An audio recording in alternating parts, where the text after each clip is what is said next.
Hi, this is the module on attempts to prove the parallel postulate. And it's maybe a little bit out of the time sequence, but it was hard to time this one because it actually starts all the way back with Euclid's time and it comes forward to about the 1700s. I wanted to get it in here before calculus because a lot of this work did occur before Isaac Newton, not completely all of it, but most of it.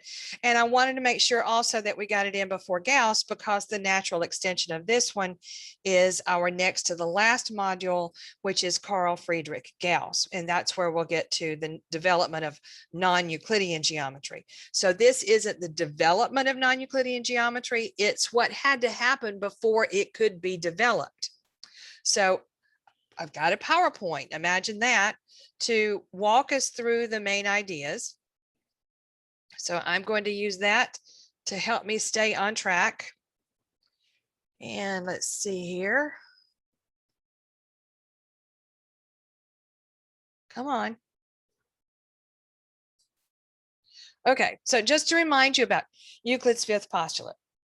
He's got those 5 postulates that he said we're going to assume these are true. We're not going to try to prove them. The fifth postulate said that if you've got 2 lines, and in the picture, those are the lines Y and Z, and they are crossed by a third line, it doesn't have a label on it, but let's say that's line X, so that on one side of X, the 2 angles form 2 right angles. In other words, the measure of angle 1 plus the measure of angle 2 is less than 180 degrees. Euclid said Y and Z are going to meet each other on the same side of that transversal as those angles 1 and 2.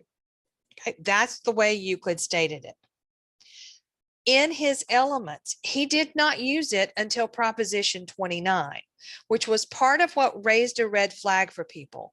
Mathematicians thought, not only does this sound different from all the other 4, but it doesn't seem to be in the same category because it's not necessary. There was a lot of mathematics that happened before we got to that proposition 29. A lot of the congruence theorems, doing a lot of stuff with congruence, with triangles and with some parallel lines and stuff like that. Okay, so keep that in mind. It wasn't used for quite a while in Euclid's elements. Well, we've already said that there are other ways maybe to say that better, that just kind of make more sense, where you don't have to think about it quite so long. And one of the most popular of those is called Playfair's postulate. And the mathematician John Playfair from Scotland was the one who came up with it. He said that given a line L and a point P that's not on that line, there's one and only one line through P that's parallel to L. Okay, and M happens to be that line in this picture. Now note, 2 statements are equivalent if each one implies the other. So to show that this statement is equivalent to the fifth postulate, I have to assume that the fifth postulate is true and prove this one like it's a theorem. Then I've got to go the other way. I assume this is a postulate and I prove the fifth postulate. Okay, neither one of those proofs is all that difficult. In fact, as it turns out, as mathematicians were working on the problem of, is this really a postulate? Euclid's fifth postulate. And a lot of them said, no, it's not. It's not a postulate, it's a theorem. As people started working on it, they started coming up with these other ways that they could state make the same statement. And here are some of those. A line that intersects one of 2 parallel lines intersects the other. Okay, now think about it. You've got X and Y that are parallel. A line, a transversal, cuts across one of them. This statement says it has to cut the other one. In other words, it doesn't do some kind of little bendy thing and miss the second one. There exist lines that are equidistant everywhere from one another. In other words, there exist parallel lines. Parallel lines exist, is what that's saying. The third one doesn't even mention parallel lines. The third one's talking about the angles of a triangle. The sum of the measures of the interior angles of a triangle is 180 degrees. Interesting that that one's in there and it doesn't sound anything like some of these other statements. The next one, we're kind of back to talking about parallel lines. Any two parallel lines have a common perpendicular. Here's one that sounds really different. There exists a circle that passes through three non-collinear points. In other words, circles exist. Give me three non-collinear points and I can draw you a circle. Two lines that are parallel to a third line in the same plane are parallel to each other. It's not quite the same thing as that first one. Think about how they're different. So again, we talked about the search for perfect numbers. The search was on. Well, now the journey is on working with this fifth postulate. Some of the earliest attempts to prove that it's a theorem were from a couple of people that we've heard of. We've heard of Ptolemy. He's the same guy that we talked about with astronomy. Well, his attempt was flawed because he assumed that given a line and a point not on a line, there's one and only one line through the point parallel to the given line. He assumed that's true. Oh, but the problem is that's equivalent to what I'm trying to prove. Well, you can't assume that the statement you're trying to prove is true to prove that it's true. Okay, see the problem? He didn't know that's what it was doing because he didn't recognize the fact that they were equivalent to each other. Okay. Proclus also was working on the problem. Now, what he did was he did use the fifth postulate to derive Playfair's postulate. Now, by then it wasn't called Playfair's postulate, remember, that was later on. But he used he used the fifth postulate to prove Playfair's postulate, but somewhere along the way, he assumed something else that's equivalent to the fifth postulate. So he assumed that parallel lines are always equidistant. Okay. John Wallis, who preceded Newton at Cambridge, derived the fifth postulate and Playfair's postulate. So he showed that they were equivalent to each other. But his mistake was, again, assuming a statement that's equivalent to the fifth postulate. But look at this. He assumed that similar triangles exist. There's another way. There's another statement that's equivalent to the fifth postulate. That two similar triangles that are not congruent to each other actually exist. That is equivalent to the fifth postulate. Doesn't sound like it, but you can use the one to prove the other. Back and forth. Okay. In this, near the end of the 1660s, or near the end of the 1600s, early 1700s, a mathematician in Italy, Girolamo Saccheri, comes along and takes a totally different approach. Totally different. This is what's brand new. This is what's really important, the brand new approach that he takes. He says, I'm going to look at a quadrilateral, 4 sides. In my quadrilateral, I've got congruent opposite sides.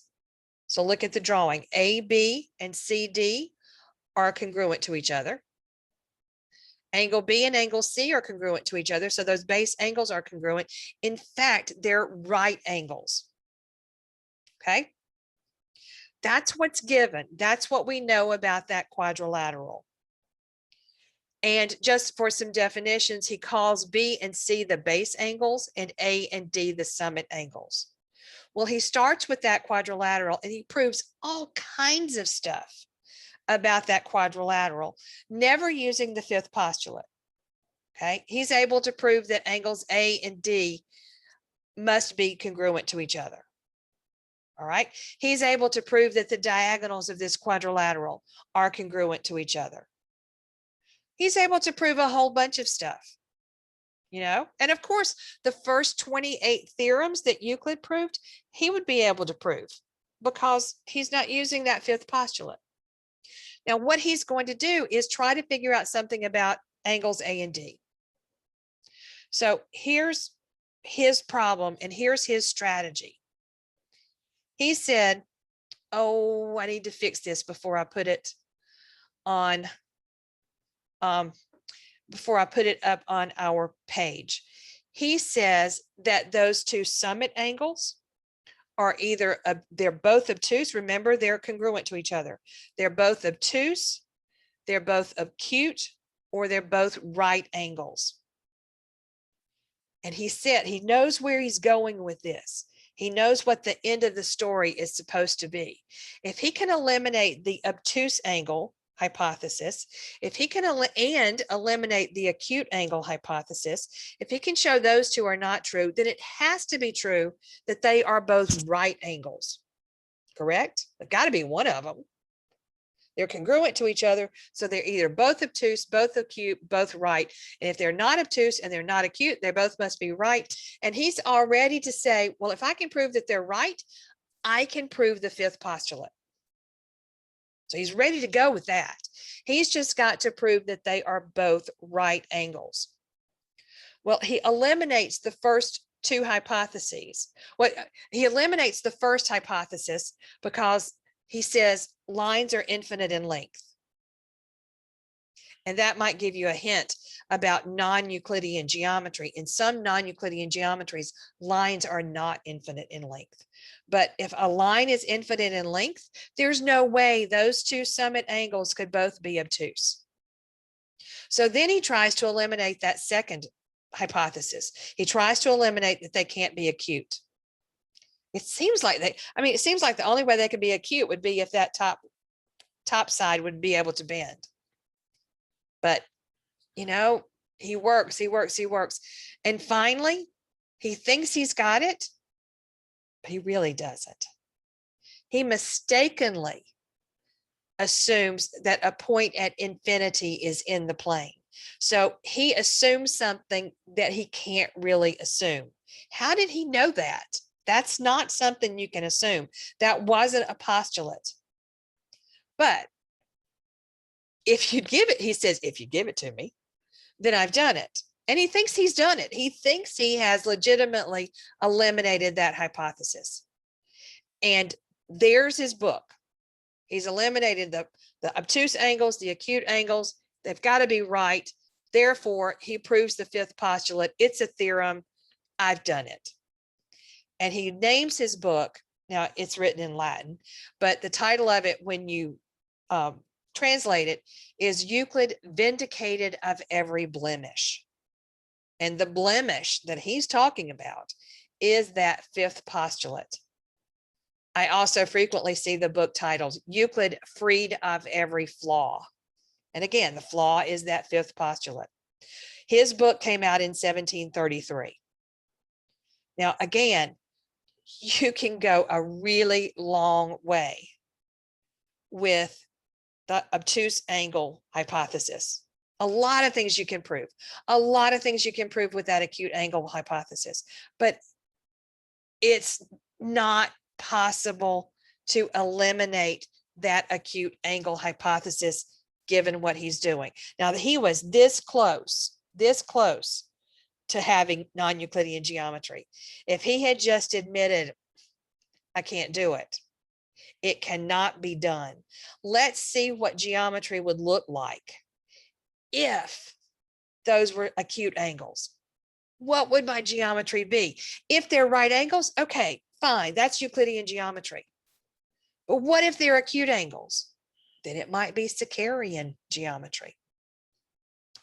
Okay, another mathematician came along a little bit later, and a German mathematician, Lambert, and you may have heard him in some of your calculus courses.